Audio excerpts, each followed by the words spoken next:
시청자 여러분, 그동안에 평안하셨습니까? 지난 시간에 제가 예고해 드렸죠. 오늘은 그 하나님의 백성에 대한 경고에 관해서 우리가 공부하도록 하겠습니다. 첫째는 지금 우리 시대에 있는 하나님의 백성과 자녀들에 대한 경고고, 둘째로는 휴거되지 못하고 환란에 넘어갔지만 그 속에서 그래도 믿고 계명을 지키면서 끝까지 견디는 사람들을 향하여서 주시는 메시지입니다. 그 큰 짐승인 적그리스도인 바로 큰 바벨론으로부터 나오라는 이러한 경고죠. 지금 시대도 마찬가지로 큰 바벨론이 될 이 로만 캐토릭으로부터 나와서 참 그리스도의 교회 안에 들어오라는 이러한 경고로 우리가 받아들일 수가 있습니다. 그런데 이 18장, 이제 17장, 18장, 이제 17장을 끝냈죠. 근데 18장에는 본격적으로 이제는 어떻게 이 음녀, 창녀인 그 종교 집단이 결국 멸망하게 되는 것인가.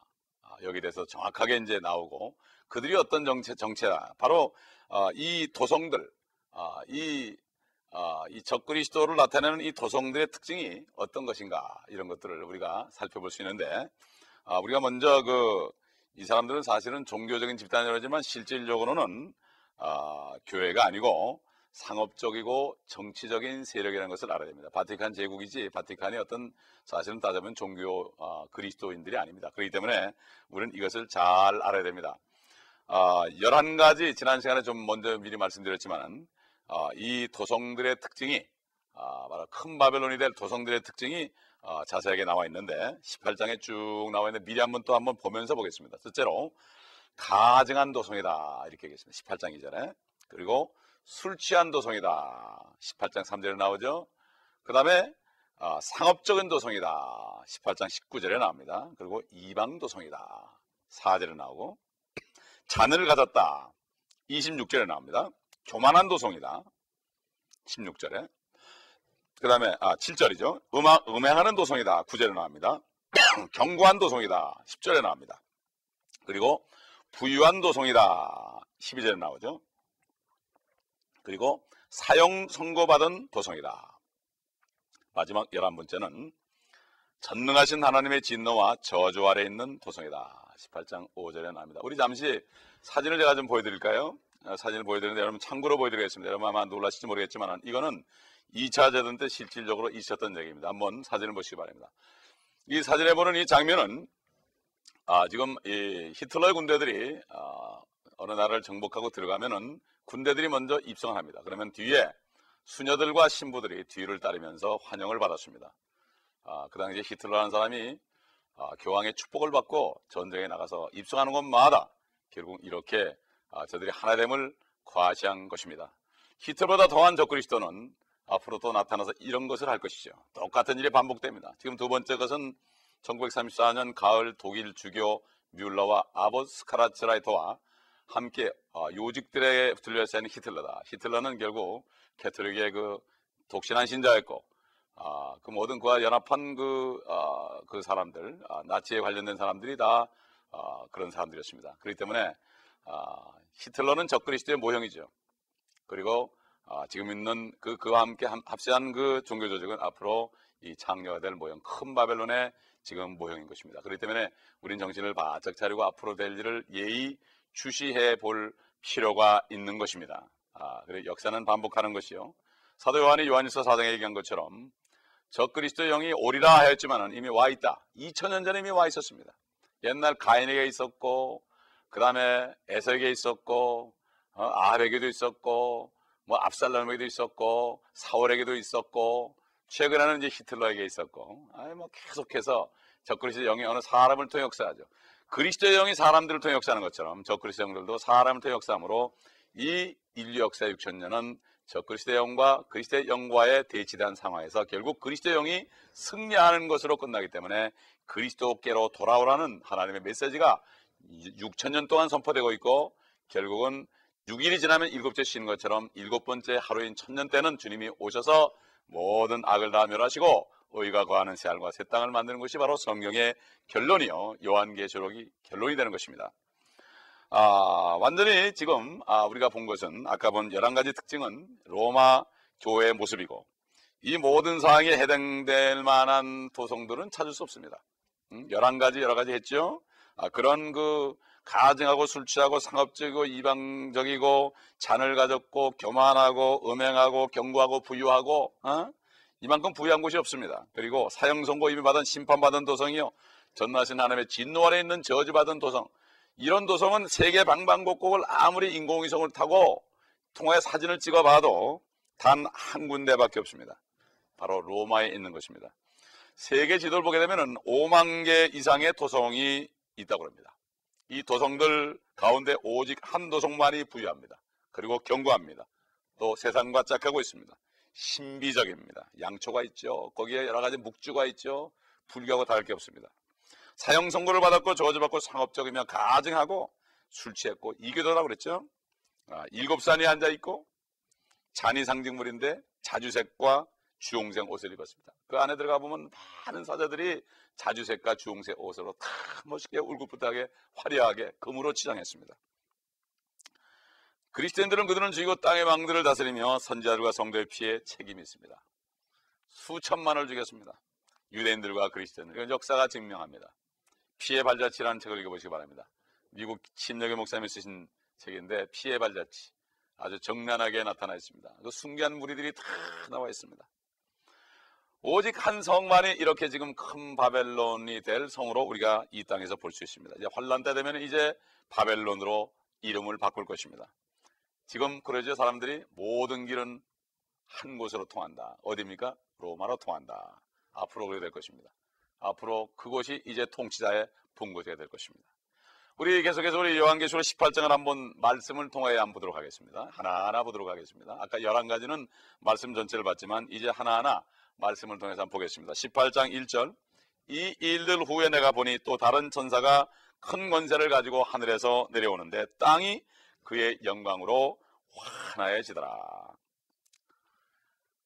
참 여기 그 17장 18장 계속해서 우리가 이 여자가 이제 죽는 것에 관해서, 즉 바벨론이 무너지는 장면에 이제 관해서 우리가 볼 건데, 이미 사실 16장 19절에 있었던 일이죠. 이게 뭔가 하면은 반복되는 게 아니라 이 환란이 결국 4가지 국면으로 했기 때문에 이것이 순서적인 것이 아니라 동일한 사건을 다룬 거라는 걸 여러분 아셔야 됩니다. 사복음이 예수님에 대한 묘사가 다 다르지만 그게 하나의 묘사인 것처럼 순서적인 것이 아니라 한 묘사를, 한 사건을 다른 면을 다룬 겁니다. 그렇기 때문에 여러분 요한계시록 16장 19절 한번 미리 찾아가 한번 또 복습해 보면은 이렇게 되어 있죠. 또 그 큰 도성이 3부분으로 갈라지고 민족들의 성읍도 붕괴되며 큰 바벨론이 하나님 앞에 기억되었으니 이는 그녀에게 그분의 맹렬한 진노의 포도주 잔을 주기 위함이라.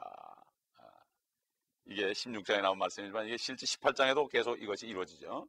동일한 사건을 했습니다. 그래서 18장 2절을 보도록 하겠습니다. 그가 큰 음성으로 힘있게 외쳐 말하기를 큰 바벨론이 무너졌도다 무너졌도다. 마귀 둘의 거처가 되었고 온갖 더러운 영의 소굴이요 모든 더럽고 가증한 새의 소굴이다. 여기 지금 마귀, 또 더러운 영, 그리고 더럽고 가증한 새와 연결된, 이것이 바로 새와 연결이 됐다는 걸 알 수가 있죠. 이 성경에 보게 되면은 요한복음, 마태복음 3장에 보게 되면 주님이 요단강에서 침례받고 올라오실 때 하나님이 말씀하셨죠. 이는 사랑하는 내 아들이요 내가 기뻐하는 자라. 그러면서 성령이 비둘기처럼 임했습니다. 하나님의 거룩한 영은 비둘기로 임하지만 사탄이는 더러운 새들로, 다른 새들로 임한다 이거죠. 그래서 새라는 것은 성경에 보면은 대부분 다 불결한 그 악한 영들과 관련이 되어 있습니다. 그래서 여러분 그 마태복음 13장 19절에 그 씨 뿌리는 비유에서 주님이 설명한 거 한번 다시 볼까요? 잘 아는 말씀이죠. 보게 되면은 마태복음 13장 보면 누구든지 왕국의 말씀을 듣고 깨닫지 못할 때에는 악한 자가 와서 그 사람의 마음에 뿌려놓은 것을 빼앗아 가나니, 길가에 씨가 뿌려졌다는 것은 곧 이 사람을 두고 말하는 것이죠. 성경 말씀을 들어도 이 마음이 길가같이 반질반질하니까 말씀에 씨가 들어가지 못하고 굴러다니니까 새가 먹어버린다. 마귀가 최고입니다. 한 귀로 듣고 한 귀로 나가는 거죠. 보면 주일날 설교라고 그 다음 주일에 와가지고 성도들에게 지난주 설교가 무엇입니까? 많은 사람이 기억을 못해요. 예? 이게 다 뺏긴 겁니다. 그러므로 도둑은 도둑질하고 죽이고 멸망시킵니다. 도둑이 누굽니까? 마귀입니다. 마귀가 뭘 도둑질합니까? 말씀을 도둑질합니다. 말씀이 도둑질 당하면 죽는 겁니다. 멸망당하는 겁니다. 말씀 중에서도 구원받는 말씀, 복음의 말씀을 빼앗기면은 영생을 받지 못하고 멸망하게 되어 있습니다. 요한복음 3장 16절을 빼앗기면은 결국은 구원을 못 받는 것입니다. 그렇기 때문에 이 말씀을 받아들일 때 말씀 안에 생명이 있어서 말씀으로 거듭나는 것입니다. 사도 베드로가 그렇죠. 너희가 거듭난 것이 썩어질 씨로 된 것이 아니라 썩지 않고 영원히 있는 하나님의 말씀으로 되었느니라. 말씀이 바로 태초에 계셨고 말씀이 하나님과 함께 계셨고 말씀이 하나님이신데 그 말씀 안에 생명이 있었는데 이 말씀은 사람들의 빛이라고 사도 요한은 증거했습니다. 그 말씀이 육신이 되어 우리 가운데 있으니 바로 예수라는 이름으로 사람이 되니까 하나님이 사람이 되니까 우리가 그 영광을 보니 아버지의 독생자의 영광으로 은혜와 진리가 충만하더라. 그분을 영접하는 자는 하나님의 자녀가 된다고 그러십니다. 얼마나 쉽습니까? 사탄이는 어렵게 생각하게 합니다. 결국 여기 새는 하나님의 말씀을 훔치는 바로 새로 비유된 것을 볼 수가 있습니다. 겨자씨 비유 여러분 아시죠? 겨자씨 비유에서도 보면은 마태복음 13장 31절 32절 보면은 거기 나오죠. 어떤 사람이 천국은 어떤 사람이 가져다가 자기 밭은 세상이죠. 뿌린 겨자씨 하나를 같으니 믿은 것 같죠. 그것은 참으로 모든 씨보다 작지만 자라나면 푸성기보다 커지고 나무가 되면 나무를 교회로 볼 수가 있죠. 공중의 새들이 와서 그 가지에 보금자리를 만드느니라. 여기 보면 그리스도인들이 와서 보통 얘기하는데 이거는 사실 틀린 겁니다. 그렇기 때문에 우리가 그렇게 배웠지만은 공중의 새들은 뭐죠? 사탄의 더러운 영들이 와서 교회에 기슬 드린다.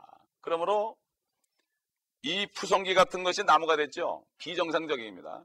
그렇게 자라니까 새들이 와서 기슬 드린다. 교회에 잘못된 교리가 들어오게 되고 그렇게 되면은 결국 필요 이상으로 커지니까 결국은 거기에 새들이 깃든다. 더러운 영들이 깃들어서 많은 사람들을 죄악으로 끌고 갑니다. 이것을 우리가 알기 때문에 대형화를 추구하는 것이 결국 좋은 것이 아닙니다. 대형화 시대가 되어 있습니다. 대형화하게 되면 거기 누가 숨어 들어오는지 모릅니다. 그러므로 아이들이 큰 대형화된 교회에서 잘못하면 잘못된 아이들 마수에 걸려서 잘못된 걸 많이 봅니다.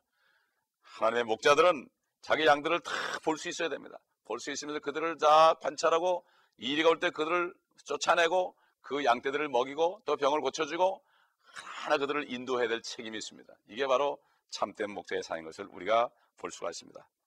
그러므로 대개 이렇게 해석을 하지만 이 새들은 그리스도인이 아니라 공중의 권세 잡은 그 악한 귀신들이다 하는 것을 알 수가 있죠. 우리 전도서 10장 20절에 봐도 이런 말이 있죠. 이는 공중의 새가 그 음성을 전하고 날짐승이 그 일을 퍼뜨릴 것입니다. 결국 공중의 새들이 좋지 않은 일을 할 것을 얘기했습니다. 결국 귀신들은 귀신들의 영적인 세계에서 그 영적인 교통과 직관되는 것이고 더러운 새들은 특히 귀신들과 같은데 그 새들은 절대로 그리스도인이 아닙니다. 그럼 이 성경을 잘 우리가 보아야만 되는 것입니다. 우리 계속해서 계시록 18장 3절 4절을 보겠습니다.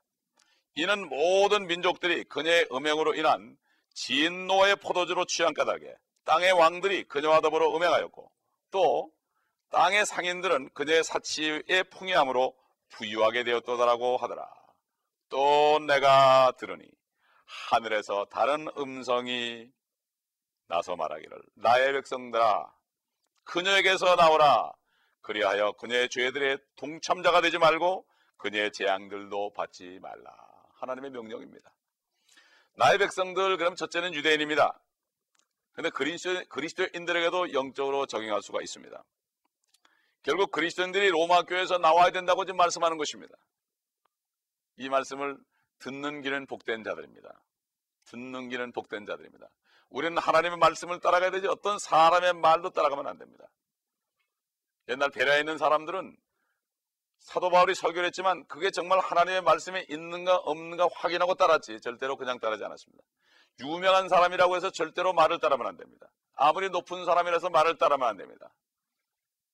유명한 목사라고 말을 따라도 안 되고 유명한 사제라고 말을 따라도 안 되고 교황의 말도 따르면 안 됩니다.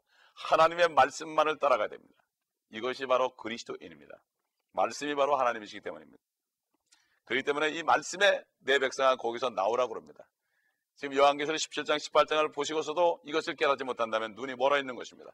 눈을 뜨시기를 바랍니다. 바디메오는 사실 영적인 눈이 떠야 했습니다. 예수님을 향해서 다윗의 자손 예수여 나를 불쌍히 여겨달라고 그랬습니다. 그러나 영적인 눈은 띄었지만 육신적인 눈은 멀었습니다. 그러나 그 당시에 예수님을 따라가던 사람들은 수많은 사람들이 있었습니다. 지혜자들을 포함해서 수많은 사람들이 있었지만 그들은 육적인 눈은 열렸지만 영적인 눈은 닫혀서 그 예수가 바로 하나님인 것을 몰랐습니다. 그러나 이 바데메오는 소경이었지만은, 육신적인 소경이었지만 영적인 눈이 열렸기 때문에 그가 지나갈 때 바로 그가 다윗의 자손으로 오시는 하나님의 아들 예수 그리스도라는 것을 알았습니다. 그는 눈이 뜨이자마자 주님을 따라갔습니다. 여러분은 어떻습니까? 육신적인 눈이 띄었습니까? 영적인 눈이 띄었습니까? 어떻습니까? 우리는 영적인 눈이 띄어야 됩니다. 이 말씀은 영적인 눈을 통해서 볼 수 있습니다. 눈이 있어도 보지 못하고 귀가 있어도 듣지 못하는 것은 욕심을 가지고 하나님을 믿지 않고 하나님의 말씀을 아예 믿지 않으려고 마음을 닫는 사람들에게는 하나님이 눈을 가려놓고 귀를 막아 놓습니다. 이게 바로 저주인 것입니다. 여러분 다 영적인 눈이 뜨시기를 예수 그리스도의 이름으로 축복을 드리겠습니다. 제가 이렇게 기원을 하겠습니다.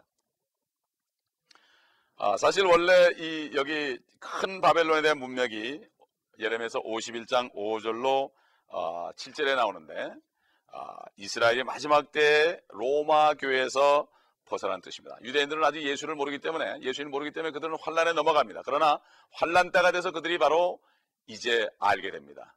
적그리스도가 유대인으로 올 겁니다, 분명히. 그래서 그들에게 7년 평화적을 먹고 그들을 잘 대해주다가 나중에 후 3년 만에 되면은 성전에, 예루살렘에 재건된 성전 안에 들어가서 내가 하나님이라고 그럴 때 그들이 속은 것을 알고 그때 비로소 난리를 치고 도망을 갑니다. 그러므로 이것은 앞으로 유대인들에게 내 백성아 그 여인에게서 나오라, 큰 바벨론에서 나오라, 이렇게 미리 말씀하고 있는 것이고 유대인들이 나중에 이 성경을 읽을 것입니다. 물론 현재 교황 바울은 유대인들에게 접촉하고 있죠. 우리가 잊지 말 것은 적그리스도가 더 적극적으로 앞으로 접근할 것입니다. 그는 평화적을 맺어서 유대인과 그 약조에 서명하지만 그 뒤에 약속을 깨뜨릴 것이라고 다니엘 선지자가 미리 다니엘서 9장 27절에 예언했습니다. 한번 찾아볼까요? 다니엘서 9장 27절. 그가 많은 사람들과 더불어 한 주 동안 언약을 확정하고, 그는 적그리스도입니다. 앞으로 올 적그리스도요, 한 주는 7년입니다. 7일인데 7년이죠. 그 주의 중간쯤에 3년 반이 지나고 그가 희생자와 예물을 금지시킬 것이요, 그가 가증함을 확산시키므로 황폐케 하리니 진멸할 때까지 할 것이며 정해진 것이 황폐된 자에게 쏟아지리라. 이 큰 바벨론이 이제 적그리스도 나라가 망할 것을 얘기하고 있습니다. 우리는 쏙지 말아야 됩니다. 로마 가톨릭의 추기경단이나 교황이나 신부나 주교나 어떤 개신교 신자들이나 유대인들이나 어떤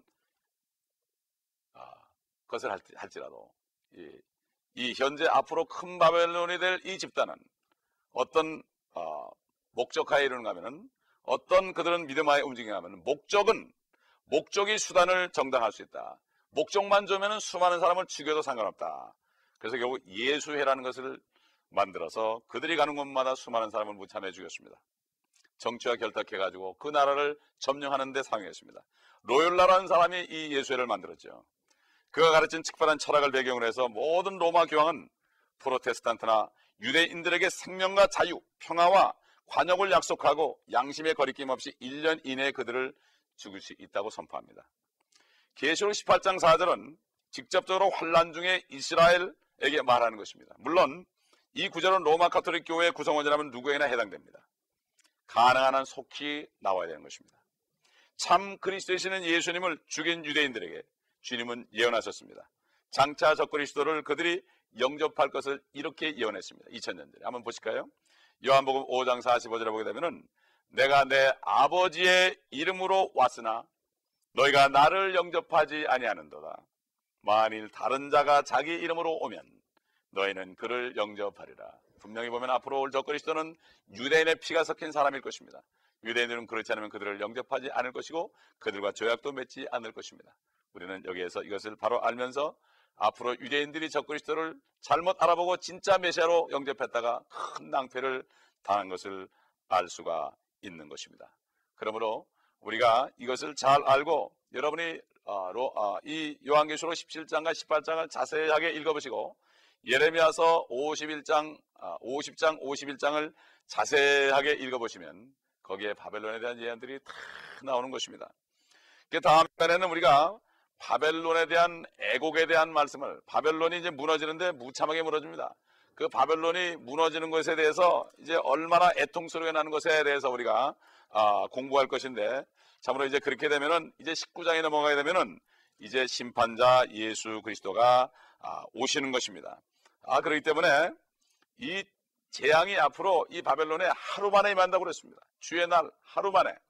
인류 역사 6,000년 동안 마음대로 적그리스도가 사탄이가 이 땅을 통치했지만, 그러나 예수 그리스도가 이 땅에 재림하시면 그것이 바로 여호와의 날이요 주의 날이요, 모든 선지서들의 예언엔 요엘서라든가 하박국이라든가 나훔이라든가 스바냐라든가 스가랴라든가 말락이라든가 수많은 선지서, 에스겔서, 예레미야서, 이사야서, 많은 선지서, 시편까지 기록된 모든 말씀이 바로 하나님 아들 예수 그리스도가 다시 이 땅에 이제 심판하러 오시는 그 날을 바로 주의 날이요 여호와의 날이요 애통의 날이요 흑암의 날이요 고난의 날이라고 이렇게 얘기했고, 앞으로 이 마지막 적그리스도와 그 창녀 조직인 로만 가톨릭이 될 큰 바벨론은 바로 하루 만에 앉아 있다가 그들은 망하게 돼 있고, 그들은 나는 여왕으로 앉아 있고 과부가 아니고 슬픔을 당하지 아니하리라 이렇게 얘기했지만, 재앙들이 하루 만에 닥칠 것을 얘기했고, 죽음과 슬픔과 기근이 하루 만에 닥칠 것을 얘기했고,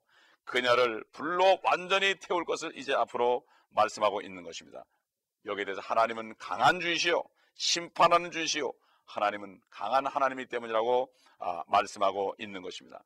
그렇기 때문에 이런 역사가 앞으로 일어날 때 거기를 둘러싸고 많이 거리하던 수많은 사람들이 하루 만에 무너지는 그 바벨론을 바라보면서 애통하는 이러한 모습을 우리가 볼 수 있습니다. 우리는 잠깐 지나가는 세상에서 여기서 우리가 행복을 찾지 말고 앞으로 주님이 오실 때 하늘과 땅이 통일되면서 정말 죄도 없고 악도 없는, 사탄도 존재하지 않는 그러한 아름다운 하늘과 땅에서 우리가 주님과 함께 다스리는 이러한 삶을 살아야 될 것입니다. 그렇기 때문에 사도 바울은 디모데전서 2장 4절에 하나님은 모든 사람이 구원을 받고 진리의 지식에 이르기를 원하느니라고 그러십니다. 여러분, 이 진리의 지식이 뭡니까? 하나님의 말씀입니다. 바로 하나님의 말씀은 진리입니다. 이 진리가 바로 예수 그리스도입니다. 성경은 바로 예수 그리스도 전체를, 모든 말씀이 예수 그리스도에 관해 증거하는 것입니다. 그렇기 때문에 바로 예수 그리스도에 관한 것을 아는 것이 바로 진리의 지식입니다. 그러므로 예수 그리스도에 관해서 아는 것은 첫째로는 아담의 모습으로 오셔서, 죄인의 모습으로 오셔서 우리 죄인으로 위해서 십자가에서 피를 흘려서 죽으시고 부활하심으로 믿는 자에게 성령을 주심으로 믿기만 하면은 그를 통하여 은혜로 구원을 받는 것이다. 영이 거듭나고 혼이 구원을 받으며 육신까지도 이제는 주님이 오실 때 새몸을 입는 이러한 소망을 갖는, 이게 바로 진리의 지식이요. 둘째는 이제는 앞으로 그 예수님이 다시 오실 때는 심판주로 오셔가지고 믿지 않는 자들과 악한 자들 다 심판하시고, 거짓 선지자와 그 짐승과 그 사탄이는 다 불못에 던져버리고 이제는 새하늘과 새 땅을 만드심으로 앞으로 새 예루살렘이 하늘에서 내려와서 이 땅에서 권함받은 수많은 주님의 신부들이 그 안에서 보석으로 빛나는 그 집에서 주님과 영원토록 사는, 이것이 바로 진리의 지식입니다. 이것이 성경 전체의 결론입니다. 성경 말씀만이 얘기하고 있습니다. 그러므로 이 성경은 반드시 이루어지기 때문에 과거, 현재, 미래, 역사책이라고 그랬습니다. 그러므로 여러분, 이것은 분명히 이루어집니다. 하나님이 말씀한 것은 더딜지라도 이루어집니다. 태초에 천지를 창조하실 때 빛이 있으라고 그럴 때 빛이 있었습니다. 하나님의 말씀은 시간 문제지 분명히 이루어지는 것을 여러분 알아야 됩니다. 여러분, 누구를 믿겠습니까? 모든 사람은 거짓말쟁입니다. 그러나 하나님만 참되십니다. 참되신 진리의 말씀을 여러분 받아들이시고 이 한 권밖에 없는 주신 이 성경 말씀, 이 말씀을 다 읽고 소화해서 하나님의 나라의 영적인 세계에 대해서 우리가 완전히 알아야만 이 땅에서도 옳은 삶을 살 수가 있고 앞으로 진정한 소망 속에 살 수가 있습니다. 내 백성이 지식이 없어 망한다고 그랬습니다. 구원은 받았을지라도 지식이 없으면 이 땅에서 성공적인 삶을 살지 못하고 영원함을 준비하지 못하고 이 땅에서 먹고 마신 것 때문에 고통받다 삽니다. 주님이 말씀하셨던 까마귀를 봐라. 까마귀는 곡식을 모아드리지 않아도 하나님께서 먹여 살린다고 그랬습니다. 여러분, 먼저 하나님 나라 구원을 구하십시오. 그러면 이 모든 먹을 것과 입을 것을 공급하십니다. 창조주의 말씀을 믿으시기 바랍니다.